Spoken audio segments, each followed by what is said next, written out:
aniversário. Vamos lá. Conforme anunciado no início desse programa, hoje a gente vai falar sobre prevenção ao suicídio, sobre o Setembro Amarelo. Dia 10 de setembro é o Dia Mundial de Prevenção ao Suicídio. É uma data que foi instituída mundialmente há 17 anos. Todos os anos, 800 mil pessoas tiram a própria vida no mundo. No Brasil, são 12 mil. Segundo a Organização Mundial da Saúde, o Brasil é o campeão mundial em casos de transtorno de ansiedade. Quantas pessoas levantando a mão nesse estúdio? 3, né? 100%. Na redação tem mais uma. 100% de ansiosos nesse estúdio. O Brasil vou retomar, o Brasil é o campeão mundial de casos de transtorno de ansiedade e ocupa o segundo lugar em transtornos depressivos que podem levar ao suicídio. Um estudo publicado pelo Jornal Brasileiro de Psiquiatria chama atenção para o aumento da tendência de suicídio entre adolescentes e jovens de 10 a 19 anos. Segundo o boletim epidemiológico do Ministério da Saúde, entre 2011 e 2018, houve um aumento de 10% dos casos, com destaque para os anos de 2016 e 2017. A gente tem estudos também mostrando que o número de postagens sobre suicídio agora na pandemia também aumentou bastante. Bom, trata-se de um problema de saúde pública que, como eu disse aqui no início, Fê e eu, nós sempre trazemos para ser discutido aqui. E hoje, mais uma vez, a gente vai fazer isso com a Karina Fukumitsu, psicóloga, pós-doutora pelo Instituto de Psicologia da USP, suicidologista. Karina, bem-vinda mais uma vez. Espero que mais uns 5 anos eu consiga falar o seu nome sem tropeçar. Bem-vinda. Boa tarde. Boa tarde. A gente está te ouvindo super baixinho. A honra estar novamente com vocês. Veja se melhora. Melhorou. Senão eu tiro o fone. Melhorou muito. Melhorou. Estamos também com Antônio Carlos Braga, que é diretor do Centro de Valorização da Vida. Antônio Carlos, bem-vindo mais uma vez. Na pandemia, a comunicação ela fica falha, mas a gente faz e se esforça ao máximo para lidar com essa ansiedade do novo real que nós estamos vivendo. Sem dúvida, a gente vai se acertando aqui. Anunciei aqui o Antônio Carlos Braga, diretor do CVV. Oi, Antônio Carlos, bem-vindo. Obrigado, boa tarde a todos, boa tarde Karina, Fernando, Tatiana, Verônica também. Estamos recebendo a Verônica Oliveira também, criadora do Faxina Boa, palestrante, criadora de conteúdo. Sigam ela no Instagram. Oi, Verônica, bem-vinda. Oi, Tati, obrigada pelo convite. Boa tarde a todos os ouvintes e a todos que estão fazendo parte desse painel. Bom, eu quero começar perguntando para a Karina, o que é o Setembro Amarelo, Karina? Desculpa, não entendi. O que é o Setembro Amarelo? O que é Setembro Amarelo? É um mês que eu tenho a ideia de que a gente não precisaria ficar só um mês inteiro, né? Mas a gente precisaria fazer uma prática diária. Ou seja, o Setembro Amarelo deveria acontecer de janeiro a janeiro, diariamente. Mas é um mês que se destina à conscientização, principalmente para a gente estimular a valorização da vida. E aí, por consequência, a gente fala muito sobre o assunto dos processos autodestrutivos, sobretudo sobre o suicídio. Antônio Carlos, por que falar sobre suicídio ainda é um problema, ainda é evitado por tanta gente? É algo ainda cercado de mistérios e de tabus? Ainda é um tabu, mas eu acho que ano a ano isso vem se transformando e vem mudando, né? Suicídio não é uma doença, é um ato, né? E por isso que nós temos que conversar não só sobre o suicídio, mas sobre estados emocionais, né? Os estados emocionais, o adoecimento. Acho que o que a gente vem falando a cada ano, e a Karina vai me ajudar nisso, porque é uma profissional da área, é que estados emocionais e doença não são coisas diferentes, né? Hoje nós estamos cada vez mais aprendendo que faz parte do mesmo pacote. Nós temos que começar a aprender a reconhecer os sinais do corpo. sinais da mente, né? Dos estados emocionais que vão se alterando de forma silenciosa e lenta. Quando você vê, ninguém acorda com uma depressão, não é? Ninguém acorda falando assim, hoje eu vou me matar, não é isso. Então nós vamos aprender, e só tem um jeito de aprender, não é? É conversar sobre o assunto, é discutir abertamente, falar sem medo, sem tabus, tirar os preconceitos. E cada ano que passa, o Setembro Amarelo vem nos ensinando isso. E vai chegar o momento, está chegando o momento, né, que não é o setembro, nós vamos falar sobre isso com muito mais qualidade, conhecimento, e eu acho que vamos devagar, a gente tem muita coisa para falar sobre esse assunto, é assim que eu sinto. Verônica, eu quero saber a sua história, eu vou começar perguntando para você, aliás, eu vou começar pedindo para que você se apresente, eu dei aqui alguns... eu disse que você é criadora do Faxina Boa, eu disse que você é palestrante, é criadora de conteúdo. Apresente-se, quem é você? Eu sou a Verônica, eu tenho 39 anos de idade e eu trabalhei fazendo faxina nos últimos 4 anos, depois de um período depressivo que culminou numa tentativa de suicídio. Eu passava por um problema financeiro muito grave. Esse problema financeiro me levou a essas crises. Eu tinha crises de ansiedade no trabalho e eu tentei suicídio em setembro de 2016 e fui internada em uma clínica psiquiátrica.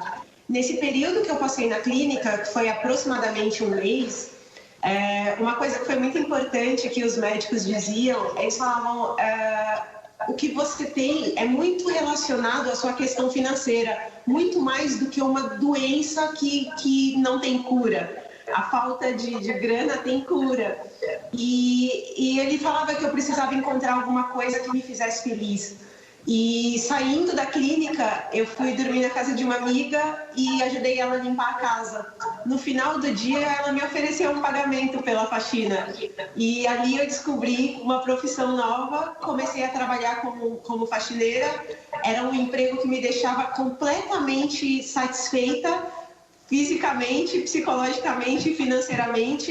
E eu passei a falar sobre isso nas redes sociais. Então, hoje o Faxina Boa é uma rede, eu tenho uma rede fechada com 9.000 faxineiras, onde a gente conversa sobre a profissão. Tenho ali 300 mil seguidores no Instagram e 200 mil no Facebook, onde a gente fala muito sobre o destino do trabalho doméstico, sobre os novos rumos da profissão e sobre a questão da saúde mental. A causa da sua dor, do seu desespero na ocasião era financeira? Sim, no dia que eu tentei suicídio, a gente já estava quase uma semana sem comer. Eu tenho 2 filhos. Hoje, eles estão com 21 e 12 anos. O suicídio tem uma causa multifatorial, Karina? Tem totalmente, e aí a gente pode falar, causa multifatorial é sofrimento, seja lá qual área for. E eu acho muito bonito, Verônica, você está trazendo a tua história, que eu fiquei bastante emocionada e comovida e grata. Grata porque além de você agora fazer faxina na casa das pessoas, você está limpando a alma da gente, podendo trazer a sua história e podendo trazer que muitas vezes aquilo que a gente acha que é insuportável, intolerável, interminável, existe uma solução. Então, te agradeço muito, não te conhecia e tenho o prazer, né, de te conhecer agora. Muito obrigada. Vai lá, Fê. Existe fator de risco, doutora Karina, para o suicídio? Vários fatores, né, principalmente esses, né, financeiros, como a gente fala que é multifatorial, tudo aquilo que provoca sofrimento. E o que provoca sofrimento para você, Fernando, é diferente do que provoca para mim, como com o Antônio, com a Verônica, né, a Tati também. Mas é que a gente pode pensar. Existe uma desesperança que vai acontecendo, essa sensação de desamparo, que nada vai ser solucionado a curto prazo, né? Essa sensação de que nosso problema vai ficar até o resto das nossas vidas. Então, a gente começa a vislumbrar que esses sinais de alerta começam a aparecer em evidência. Né? Em evidência no sentido de que muitas vezes as pessoas comentam conosco, eu estou cansado, eu quero sumir. E, na verdade, todas as vezes que eu escuto isso, cada vez mais eu tenho falado, talvez você não queira assumir. Talvez você esteja falando isso porque você quer encontrar uma outra maneira de você viver. E viver com mais dignidade, com mais qualidade. Né? Porque quando a gente está com problemas, que eu brinco que são tsunamis existenciais, a gente tem essa, né, falta de credibilidade, de esperança. Então, esses são os principais sinais de alerta que a gente precisa cuidar mesmo, tomar cuidado, né, atentar e compartilhar com o outro. Verônica, você foi diagnosticada com depressão? Nesse período, na clínica psiquiátrica, foi diagnosticado depressão e transtorno de ansiedade generalizada. Você cuidou disso? Você cuida disso ainda hoje?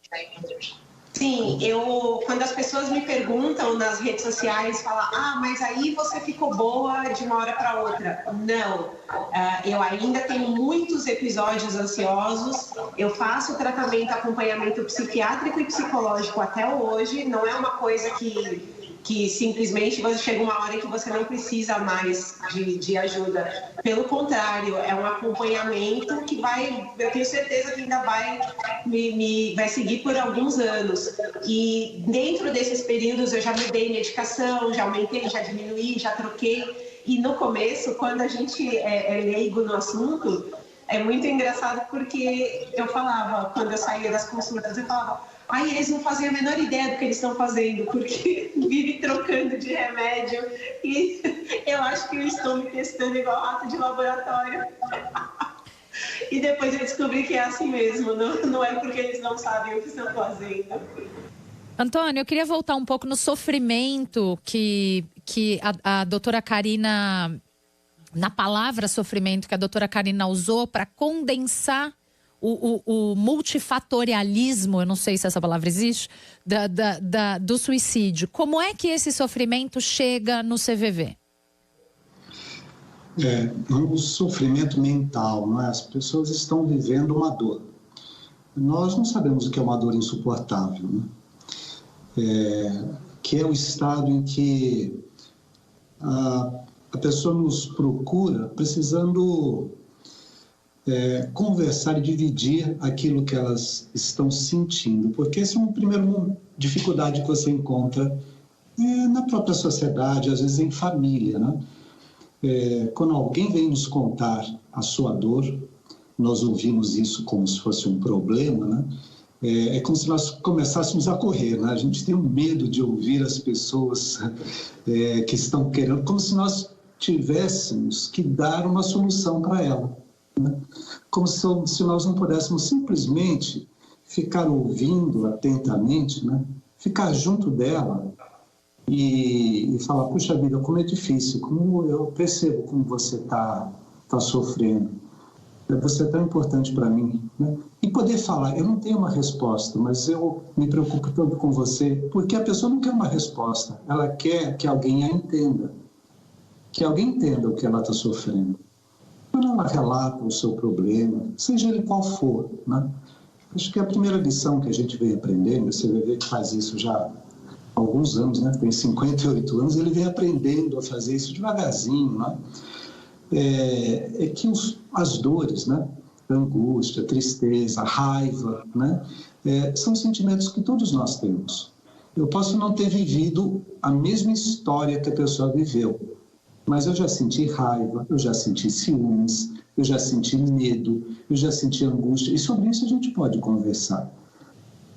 Sobre isso eu posso dividir com ela.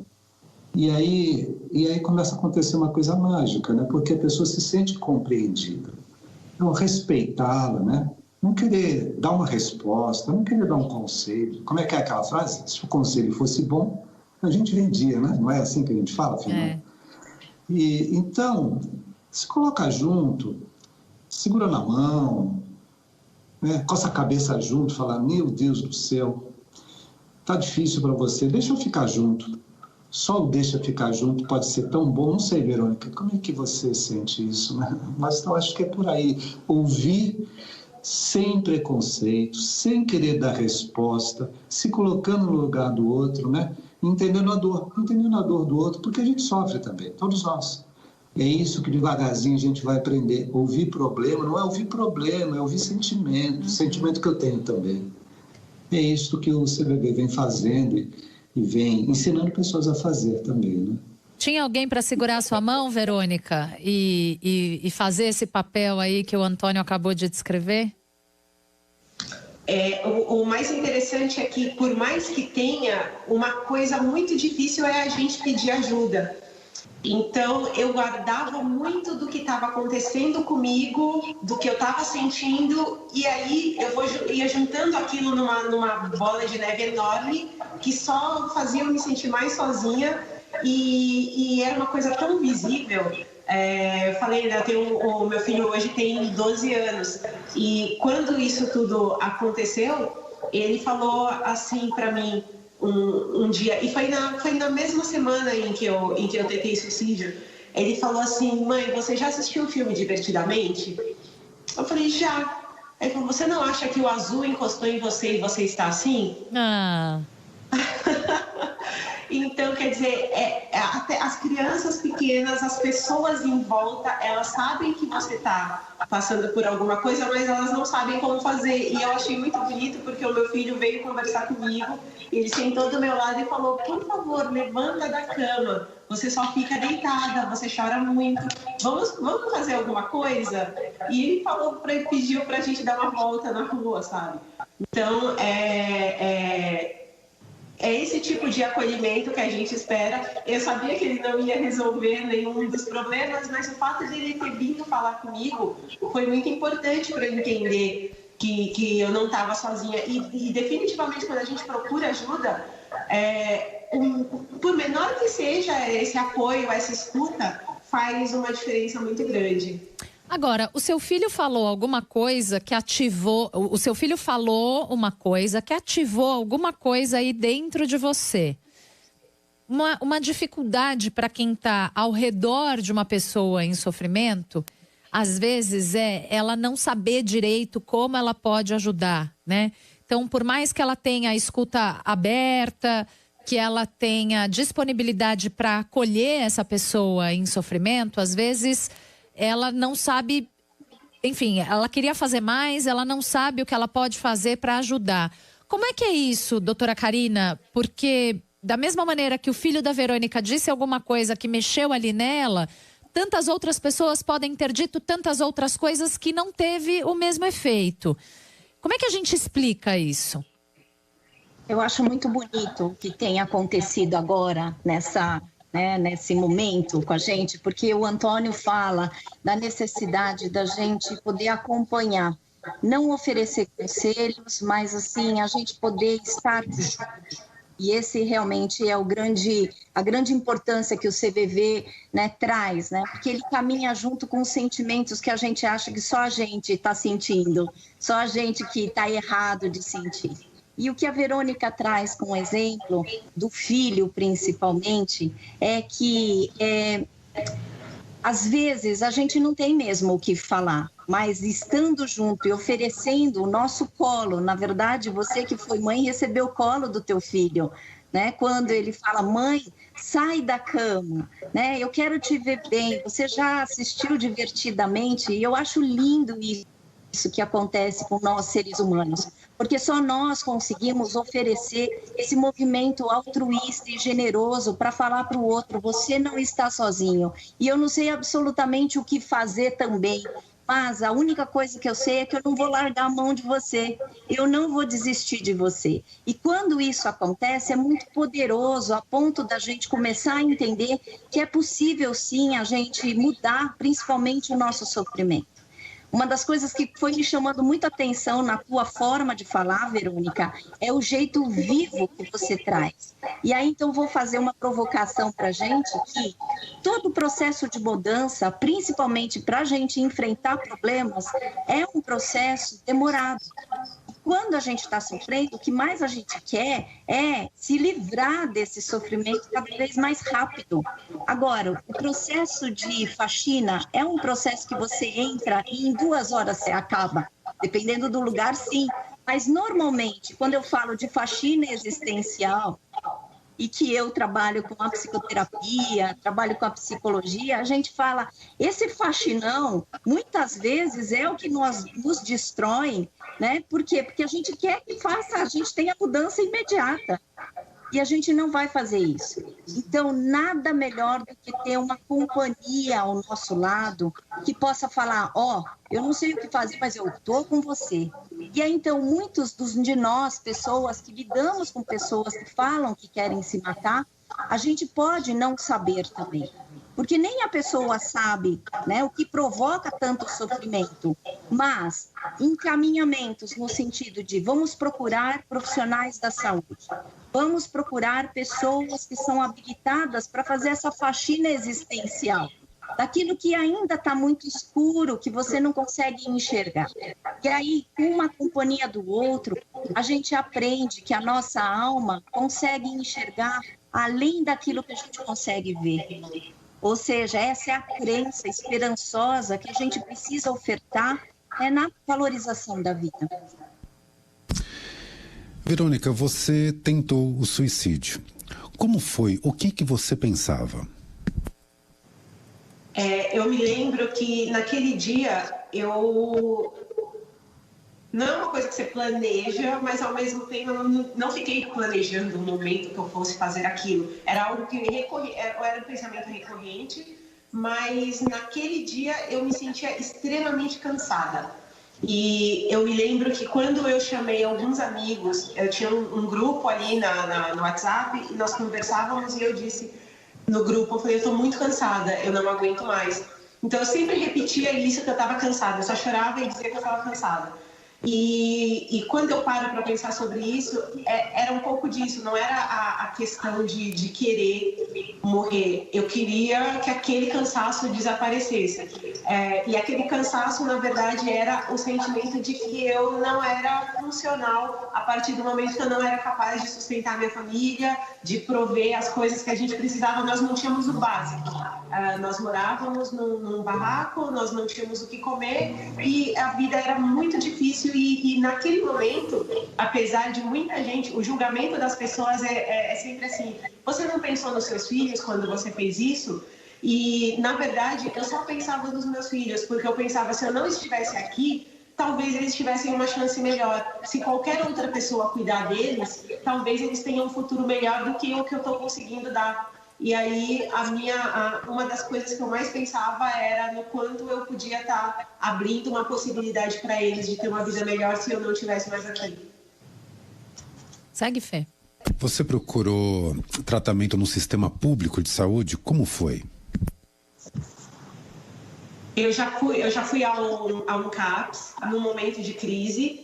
Eles encaminham para um hospital. Eu me lembro que eles não tinham, apesar de naquele momento eu estava em crise, mas eles não tinham uma ambulância para levar. E aí eles me indicaram para ir sozinha de transporte público até o hospital. No meio do caminho eu desisti. Então eu realmente cheguei a pegar um ônibus e depois eu acabei desistindo e voltei para minha casa. E foi até um dia em que a minha família foi me procurar, minha família começou a me procurar nos hospitais, porque eu disse que estava em crise e depois acabou a bateria do meu celular e foi uma confusão generalizada, porque eu estava dentro do transporte, sem celular, e voltei para minha casa, e aí eles entraram em contato com o CAPS e começaram a me procurar nos hospitais. E depois, quando eu cheguei em casa, é que eu consegui falar com eles. Mas o atendimento que eles dão... Eu tenho o meu filho, o pequeno, ele é autista, ele também faz acompanhamento pelo CAPS. Então, quando é um atendimento ambulatorial, ele é muito, muito satisfatório. Então, tem acompanhamento, tem...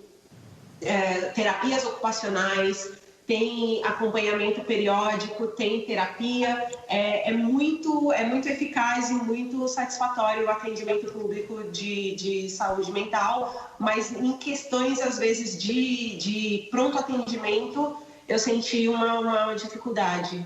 Deixou a desejar. Sim, naquele momento, sim. Karina, e assim a Verônica acho que já responde um pouco a pergunta de uma ouvinte, a Maria de Fátima, querendo saber se existe um programa de saúde mental no sistema público de saúde focado em depressão, em prevenção do suicídio. Karina.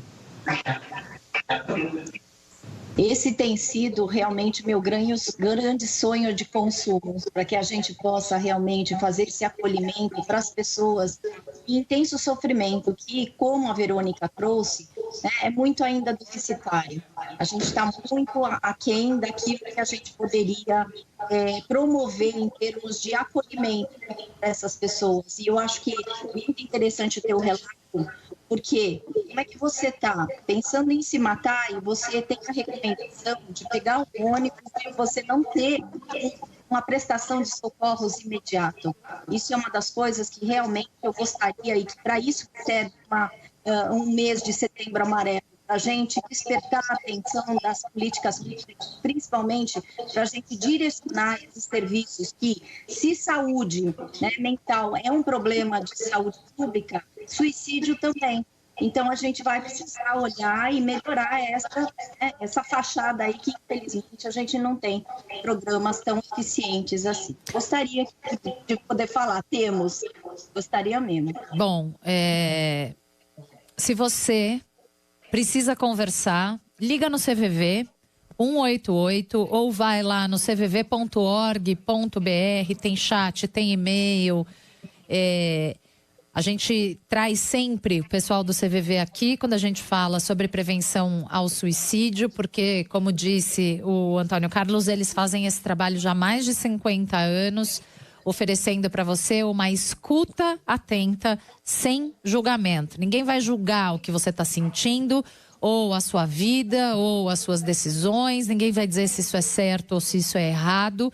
Vai te oferecer apenas um abraço, um ouvido aberto, uma escuta atenta, para que você possa falar sobre as suas dores. O telefone do CVV é o 188. A gente vai fazer uma pausa nessa conversa boa que estamos tendo aqui com a Karina Fukumitsu, com o Antônio Carlos e com a Verônica Oliveira. Estamos falando sobre transtornos mentais, sobre prevenção ao suicídio nesse mês de setembro, que é o mês de prevenção ao suicídio. Vamos para o Repórter CBN, na sequência, 4 minutos de informação na sua cidade. A gente volta com esse trio supimpa na sequência, não sai daí. Rede CBN, top de 5 segundos.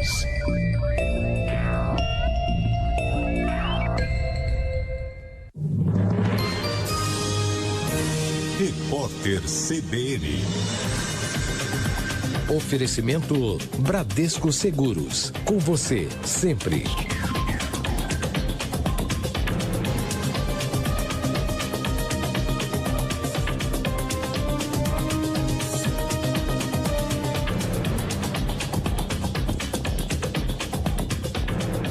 Quarta-feira, 23 de setembro de 2020. O Produto Interno Bruto do Agronegócio do Brasil cresceu 5,2% no primeiro semestre, na comparação com o mesmo período do ano passado. O aumento foi registrado em meio a safras recordes de grãos e preços elevados por um câmbio favorável às exportações, que ajudaram também o segmento pecuário. Os dados são da Confederação da Agricultura e Pecuária do Brasil e do CPEA, Centro de Estudos Avançados em Economia Aplicada. A Petrobras informou que não foram realizados mandados de busca e apreensão na sede da estatal, nem em endereços associados à companhia. A ação da Polícia Federal, de número 75 na Lava Jato, investiga possíveis desvios de recursos em contratos da Petrobras na construção e afretamento de embarcações. Os 25 mandados de busca e apreensão foram cumpridos nos estados do Rio de Janeiro, São Paulo e Sergipe.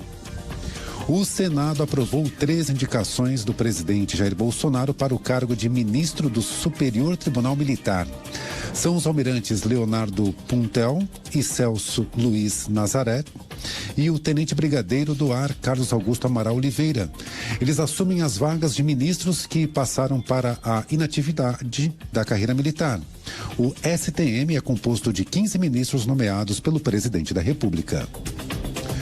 Morreu na França aos 92 anos o chefe de gastronomia Pierre Tragros. Ele ficou famoso por ter revolucionado a culinária francesa ao lado do irmão Jean. O pai do também chefe Claude Tragros não resistiu a um infarto. No horário de Brasília, 3h04. Repórter CBN. As principais notícias do dia a cada meia hora.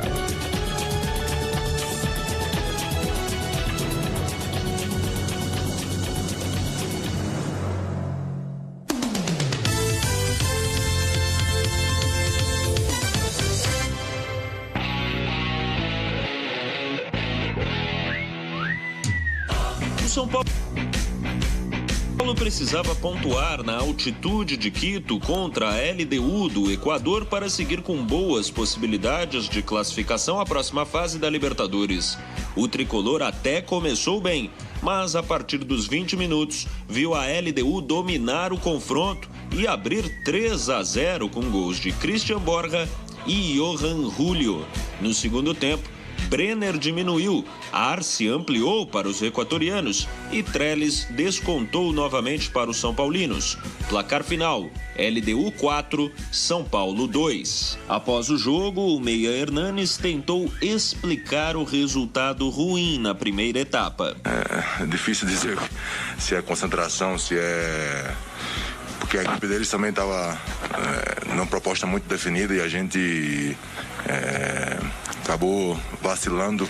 Com a derrota por 4-2 para a LDU e a vitória do River Plate contra o Deportivo Binacional, o São Paulo fica com 4 pontos contra 9 da LDU e 7 do River Plate. O tricolor ainda enfrenta o próprio River na Argentina e o Deportivo Binacional do Peru no Morumbi. Apesar da situação difícil, o técnico Fernando Diniz tenta passar confiança aos atletas e aos torcedores. Ficou uma situação difícil na Libertadores, mas a gente tem chance, tem que lutar até o final enquanto a gente tem chance. A gente tem que seguir trabalhando e tentar fazer o melhor para ajudar o São Paulo. Hoje, Palmeiras e Corinthians entram em campo às 9h30 da noite.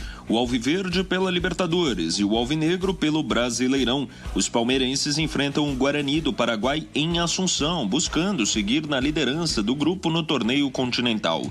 Lucas Lima, Felipe Melo e Zé Rafael devem voltar aos titulares. E a tendência é de que o Palmeiras seja escalado com Everton, Marcos Rocha, Felipe Melo, Gomes e Vinha. Ramírez, Gabriel Menino, Zé Rafael e Lucas Lima, Rony e Luiz Adriano. Já o Corinthians joga contra o Sport na Ilha do Retiro, no Recife. O centroavante Jô, liberado por um efeito suspensivo, deverá ser a principal novidade do time dirigido pelo técnico Diego Coelho. Assim, o Corinthians deve ser escalado com Cássio, Fagner, Gil, Avelar e Piton, Xavier, Otero, Matheus Vital, Rony e Everaldo, com Jô no comando de ataque. O Santos, por sua vez, já está no Equador, onde enfrenta o Delfim na quinta-feira, também pela Libertadores. O volante Alisson deve ser desfalque devido a um desgaste muscular. Soteldo, que ficou fora contra o Botafogo por suspensão, estará de volta. De São Paulo, Gabriel Dudziak. O mundo é uma bola. 1 minuto com o Museu do Futebol. Você sabia que nos primórdios do futebol, os gols não tinham redes? Isso mudou depois que o engenheiro inglês John Alexander Brodie ficou irritado com um gol mal anulado a favor do seu time. A bola teria supostamente passado pelo lado de fora da trave. Foi quando ele teve a ideia de colocar redes no gol para deixar mais evidente quando a bola entrava ou não. Brodie apresentou sua ideia à Federação Inglesa em 1891. No jogo de estreia da nova invenção, o jogador Fred Geary, do Everton, foi o primeiro jogador da história a de fato estufar as redes.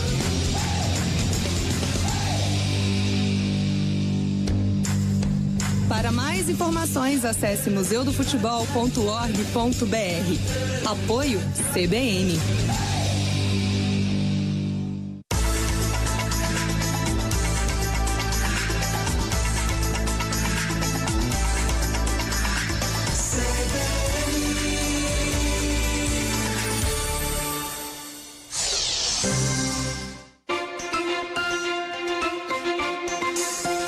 Estúdio CBN. Apresentação: Tatiana Vasconcelos. 3:08, abrimos a segunda hora do Estúdio CBN desta quarta-feira, 23 de setembro de 2020. Estamos falando sobre prevenção ao suicídio na tarde de hoje. Estamos com Karina Okajima Fukumitsu, psicóloga, pós-doutora pelo Instituto de Psicologia da USP, suicidologista. Estamos também com Antônio Carlos Braga, diretor do Centro de Valorização da Vida. O número do CVV é 188. Estamos com Verônica Oliveira, criadora do Faxina Boa, palestrante, criadora de conteúdo. A gente estava falando aqui sobre o atendimento público de saúde para quem demanda esse tipo de serviço. E a gente falou bastante sobre transtorno mental, estamos falando de prevenção ao suicídio, já falamos sobre o caráter multifatorial, né, do suicídio. Mas eu quero saber qual é a relação entre depressão e suicídio, doutora Karina. Como é que uma coisa leva a outra? Um entrelaçamento de vários transtornos, inclusive. A gente sempre precisa trazer uma perspectiva não reducionista. A gente está te ouvindo bem baixinho, doutora Karina. Deixa se melhorar. Não melhorou. E agora a gente te ouve zero. Vamos tentar sem Melhorou. Tá? Agora sim. Porque é isso, ó. É isso que vai que tá voltando, né, o som. Sofrimento existencial. A gente tenta se comunicar. Às vezes, a comunicação não chega. E muitas vezes, quando a gente fala em depressão, a sensação é que a comunicação não chega para ninguém, nem para gente. E aí, então, uma das coisas que eu estava trazendo, e nada é por acaso, eu utilizando um recurso que é o fone, a gente também pensa que quando a gente está com depressão ou com qualquer tipo de transtorno mental, a gente tenta lançar mão de recursos para nos auxiliarem. E aí, quais são esses recursos? As medicações, né? As possibilidades de fazer uma psicoterapia, né? E eu quero trazer aqui uma das coisas que eu mais falo, é que hoje em dia a gente atrela de um jeito muito reducionista, que são somente os casos de depressão que provocam ou são fatores de risco para o suicídio. Eu não estou subestimando e não estou falando que não existem casos, mas a gente nunca pode fazer uma linha causal, ou seja, não é somente a depressão que está entrelaçada ao suicídio. É também, e a gente precisa considerar realmente com uma conotação multifatorial, de que são também outros transtornos mentais, tais como transtorno bipolar, esquizofrenia. A gente também pode pensar dependentes químicos e alcoolistas, pessoas que passam por privação financeira, como a Verônica está trazendo. Ou seja, a gente nunca pode apontar que seja a depressão a única causa, tá? E aí eu tomo sempre esse cuidado da gente ter um olhar, né, que a gente possa entender qual é esse sofrimento, seja lá de quem tem um transtorno mental ou não, e que fala que quer se matar. É uma comunicação que é interdita, como a gente está passando aqui. A gente está vivendo e a gente fica ansioso demais porque a gente quer que a comunicação da gente seja clara. E nem sempre a vida é do jeito que a gente quer, Tati. Não é isso. A gente fica tentando se esforçar, falando, escuta, tá travando, como é que a gente vai melhorar? E é isso que a gente precisa entender. Porque a maior parte do nosso sofrimento é gerado quando a gente não cria alternativas para ficar bem, apesar da situação não ser como a gente quer. E é isso que a gente fala, e é isso que eu falo, que a prevenção deveria ser prática diária. Porque se a gente ensinar as pessoas que, apesar da vida não ser do jeito que elas querem, que a gente vai se virar nos 30 e a gente vai fazer várias tentativas e acertos e erros, a gente está vivendo. E é isso que a gente vai precisar fortalecer e amadurecer. Eu gosto de ver a carinha da Verônica fazendo assim, porque não estamos no tete a tete, mas assim, dá para sentir a valorização das pessoas, e isso a gente tem condições. A gente não é nenhum objeto que fica frio, né? Então, assim, a gente consegue lidar com várias situações de adversidades. Inclusive essa, ó, até parou de truncar. Acho que vocês me ouviram um pouquinho mais, né? Tirei o fone.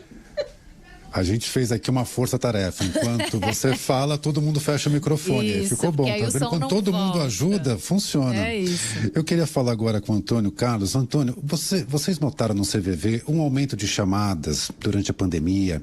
Uma diferenciação no perfil de quem entra em contato com vocês? Algo mudou? Vamos lá, boa pergunta. Tem muita gente perguntando isso, né? Fica perguntando, aumentou o número de suicídios? Então, nós estamos aí há 4 meses numa pandemia, né? É muito pouco tempo para se ter qualquer tipo de resultado de avaliação, né? Então, não existem números, não existe estatística, não existe nada ainda. Agora, vamos pensar juntos aqui. Aquelas pessoas que já estavam vivendo um momento, né, em que o seu estado emocional já estava alterado, já existia um isolamento, né, uma solidão, ele já estava numa situação. Quando ele entra nessa pandemia, é óbvio que a situação só se agravou, né, para aquelas pessoas. Para outro grande grupo de pessoas, ainda somos nós, né? Alguns ainda estão vivendo até o momento, estou em casa, né? Alguns achando bom home office. Então, vamos ter consequências disso daqui a pouco, não sabemos quais são. Os números do CVV aumentaram? Não, ainda não. Nós continuamos atendendo, o número ainda é muito elevado, né? São 240, 250 mil ligações por mês, né? Nós não damos conta de todas essas ligações. Os nossos voluntários também ficaram envolvidos no mesmo processo do confinamento, né? Tivemos que também criar para estes voluntários recursos para que eles pudessem atender remotamente. Não podem se dirigir até o plantão, o posto de atendimento onde eles trabalhavam. Agora, o tema, óbvio que o tema também ele se atualizou. Lógico que as conversas acabam versando sobre o que estamos vivendo, sobre o medo, né? Sobre a pressão, sobre esses momentos que são angustiantes. A questão do emprego, muitas pessoas, o comércio de uma forma geral, quantas pessoas envolvidas nisso que estão também sem conseguir trabalhar adequadamente. Não é todo mundo que tem uma infraestrutura em casa para fazer home office, né? Os funcionários do comércio, lojistas, bares, restaurantes, não é? Toda essa turma também está passando momentos de muita tensão. Agora, eu queria só voltar um pouquinho uma coisa que a Verônica falou que é muito importante. Ela falou assim, eu não conseguia pedir ajuda, foi isso que você falou, Verônica, eu não conseguia falar sobre esse assunto. E isso é muito importante, né? Que a gente aprenda, né, a pedir ajuda, né?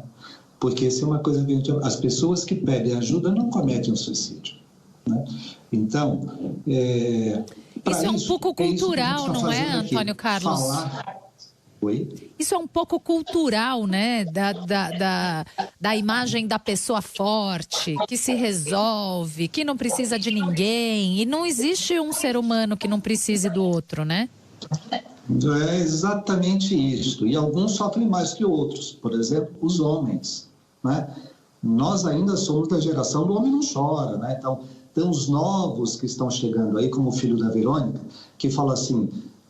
Mamãe, liga aí da bobeira, tem que ficar, sai. Então, os jovens, as crianças estão nos ensinando, mas a grande parte da população ainda tem as dificuldades de entender isso, né? Que podemos falar dos nossos sentimentos, podemos falar do que estamos sentindo. E as pessoas que estão ouvindo também vão aprender que eu também posso falar, não sei o que te responder, mas deixa eu ficar junto de você. Isso já seria tão bom, né? Eu não tenho... Você quer ajuda? Vamos buscar junto uma ajuda? Então, a ajuda não é um lugar só. A igreja pode ajudar, né? O médico pode ajudar, a atividade física pode ajudar, né? A terapia pode ajudar, falar sobre o assunto pode ajudar e muito, porque a gente sai daquele curto-circuito. A cabeça, sabe que você fica com aquele pensamento rodando dentro da cabeça e não vai para lugar nenhum, porque a gente não encontra saída. Quando a gente está sofrendo, a gente só pensa na dor, no sofrimento, não pensa em alternativas. E quando eu falo, eu começo a encontrar caminhos. Eu encontro o caminho. Não é alguém que vai me dizer o caminho que eu tenho que seguir. Esse é o ponto mágico que a gente vai aprendendo a fazer cada vez que a gente fala sobre esse assunto. E quiçá não seja só em setembro, né, Tatiana? Ah, sem dúvida. A Lívia Montenegro está dizendo aqui no nosso chat que a nossa sociedade é tão preconceituosa que muitos não falam porque são taxados como loucos. É impressionante que em 2020, depois, eu me sinto particularmente cansada porque a gente fala bastante sobre esse assunto aqui, né, Fê? E aí quando aparece isso, em 2020, ainda tem gente que diz que quem faz terapia ou quem marca consulta com um psiquiatra ou quem tem depressão ou quem tem qualquer outro transtorno mental é louco, tem esse estereótipo do louco. E eu me lembro imediatamente do Ney Matogrosso dizendo que mais louco é quem me diz que não é feliz. Todos nós somos um pouco loucos e não tem nada a ver com o estereótipo do louco, não, Karina? Tá fechado seu mic, eu acho. Não tem nada a ver com, Tati. Você pode repetir a última frase que cortou? Não tem nada a ver com o estereótipo do louco. Absolutamente não. Porque vamos parar para pensar. Tudo que a gente vive faz parte do humano, não da loucura. E faz parte, inclusive, essa situação ansiógena, que mesmo a gente estando em terapia ou as pessoas que não estavam, teoricamente, a gente precisou lidar com um desconhecido. E quem de nós, eu acho estranho se alguém falar, eu fiquei super de boinha, né? Eu acharia muito estranho, porque quem de nós não ficou, e a gente começou a entrevista falando, quem de nós não ficou ansioso? Porque mais do que você acolher o sentimento alheio, você está aprendendo nessa pandemia a acolher os teus próprios sentimentos. Então, não é loucura. Faz parte de nós, seres humanos. Eu tô aqui super emocionada com uma mensagem que chegou. Fala, Verônica. Vou ler a mensagem depois de te ouvir.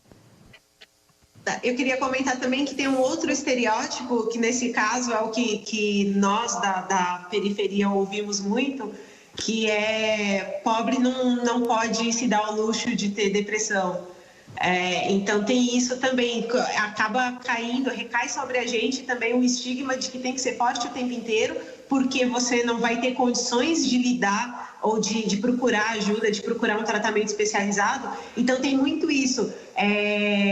Depressão para pobre se cura lavando a louça. Depressão para pobre é frescura, vontade, porque não aguenta trabalhar. Então é outra coisa que tem que ser muito trabalhada, uma narrativa que tem que ser muito trabalhada de que não existe classe social, não tem nenhum tipo de característica ali que faça com que você possa ou não ter depressão. Depressão não é uma frescura de rico, né, doutora Karina?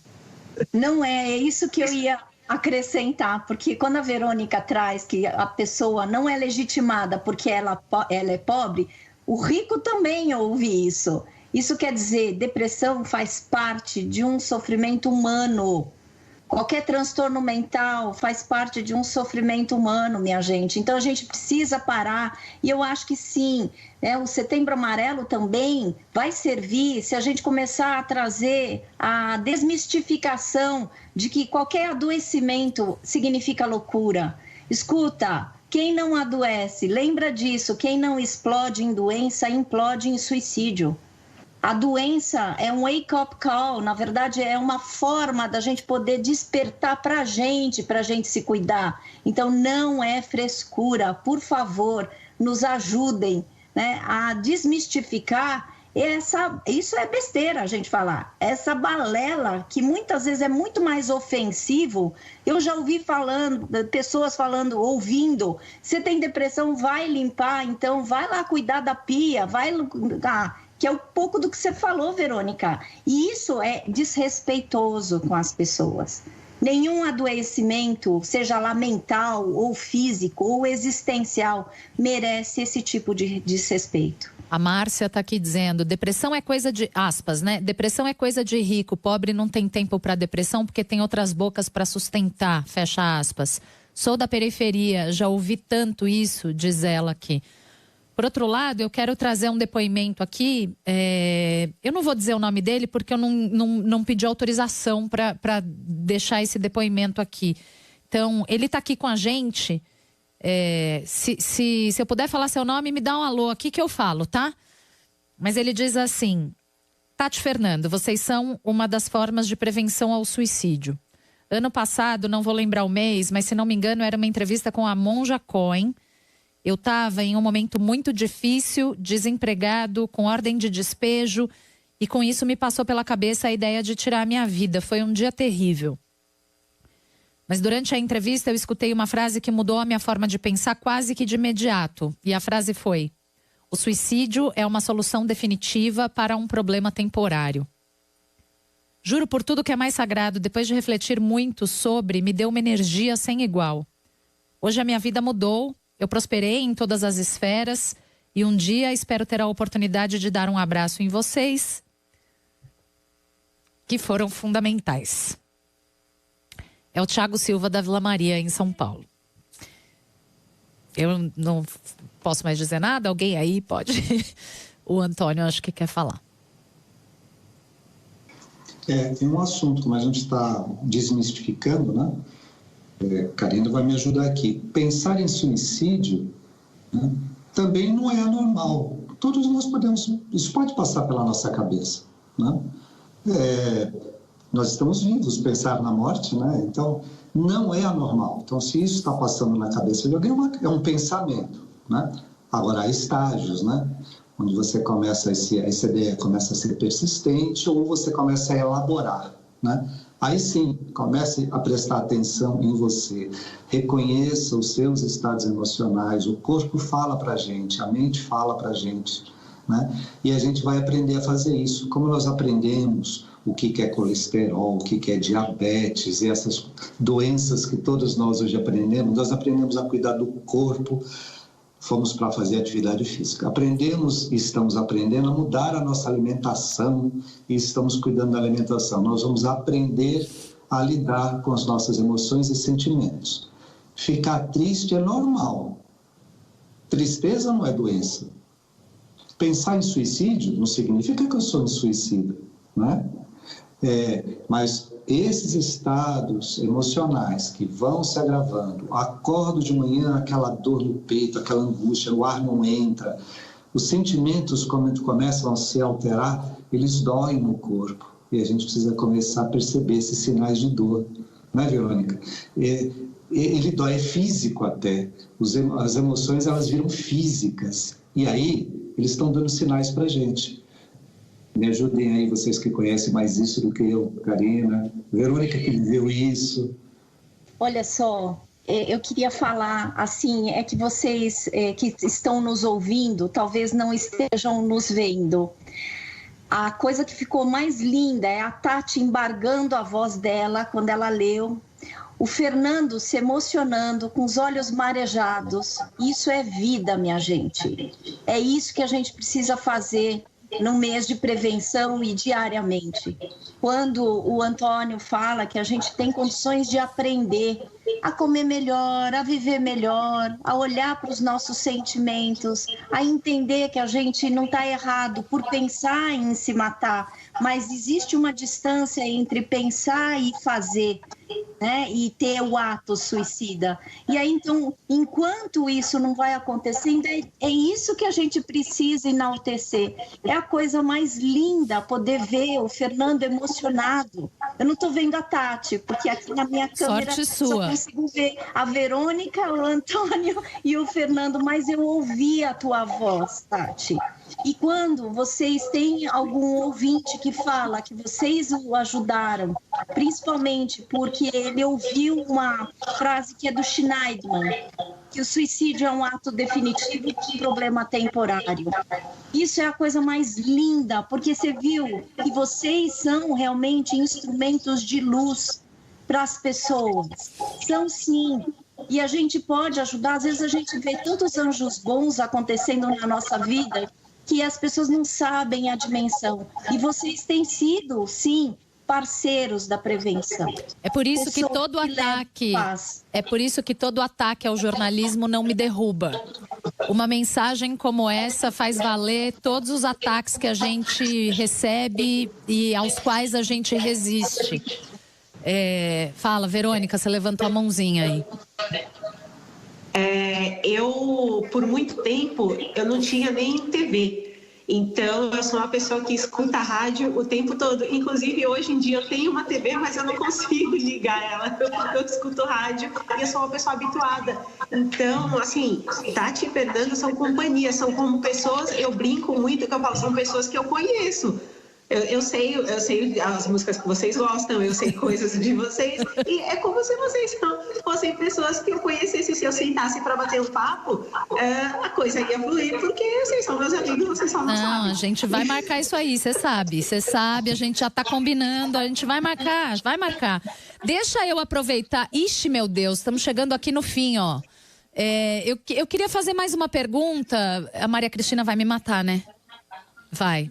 Então eu não vou fazer mais uma pergunta, a gente vai deixar para a próxima conversa que a gente promover aqui no Estúdio CBN, porque a gente costuma fazer isso com frequência, falar sobre esse assunto com frequência. Estamos falando sobre prevenção ao suicídio. Se você pegou essa conversa agora no fim, saiba que ela vai estar completinha logo mais nas plataformas digitais da CBN, no nosso site, também no aplicativo e no seu tocador de podcast preferido. Aí você baixa a entrevista, ouve a hora que você quiser, manda para quem você achar que deve, que vai gostar de ouvir e que está precisando ouvir uma conversa como essa. Essas palavras tão fortes e também doces de alguém que passou por isso, como a Verônica e toda a sabedoria do Antônio e da Karina aqui com a gente. Muito obrigada por vocês estarem aqui falando sobre esse assunto que é tão difícil, mas que é tão necessário. Muito, muito obrigada.